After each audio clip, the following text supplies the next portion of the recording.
السلام علیکم۔ جو لوگ ہمارے معاشرے میں دین کا کچھ درد رکھتے ہیں اور دینی جماعتوں سے خاص طور پر اگر وہ منسلک ہو جائیں یا کسی دینی فکر سے وہ وابستہ ہو جائیں تو ان پر سماج کی اصلاح کا ایک سمجھیے کہ شوق سوار ہو جاتا ہے۔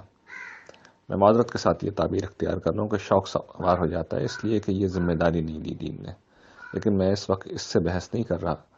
یہ انہیں شوق ہو جاتا ہے کہ اب وہ سب کو ٹھیک کریں۔ چلیے یہ شوق بھی اگر ہو کسی میں تو کوئی غلط نہیں ہے، اچھی بات ہے۔ انسان خیر و شر کے معاملے میں انسان کو بے نیاز نہیں رہنا چاہیے اور اس کے اندر درد بھی ہونا چاہیے، یہ بھی اچھی بات ہے۔ لیکن اس عمل میں بارہا ایسا ہوتا ہے کہ جو لوگ دوسروں کو جگا رہے ہوتے ہیں وہ اپنی کوتاہیوں کے معاملے میں گویا کہ خود سو رہے ہوتے ہیں، اور جو بہت سے معاملات میں دوسروں کو خواب غفلت سے بیدار کر رہے ہوتے ہیں، اپنی بہت سی چیزوں کے معاملے میں وہ خواب غفلت میں اس طرح سو رہے ہوتے ہیں کہ اس کے لیے گھوڑے گدھے بیچ کر سونے کی تعبیر جو ہے شاید استعمال کی جانی چاہیے۔ آپ کتنا بھی جھنجھوڑ دیں، کتنا بھی اٹھا دیں، کتنا بھی توجہ دلا دیں، انہیں اس کی کوئی فکر نہیں ہوتی، انہیں احساس تک نہیں ہوتا۔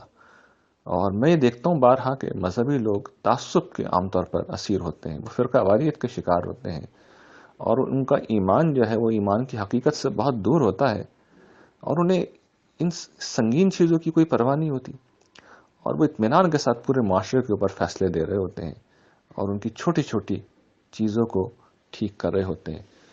تو مچھروں کو چھاننا اور اونٹوں کو نگلنا کی جو تعبیر حضرت عیسیٰ علیہ السلام نے پیش کی تھی، اس تعبیر کا عملی نمونہ ہم ایسے لوگوں کی شکل میں دیکھ سکتے ہیں۔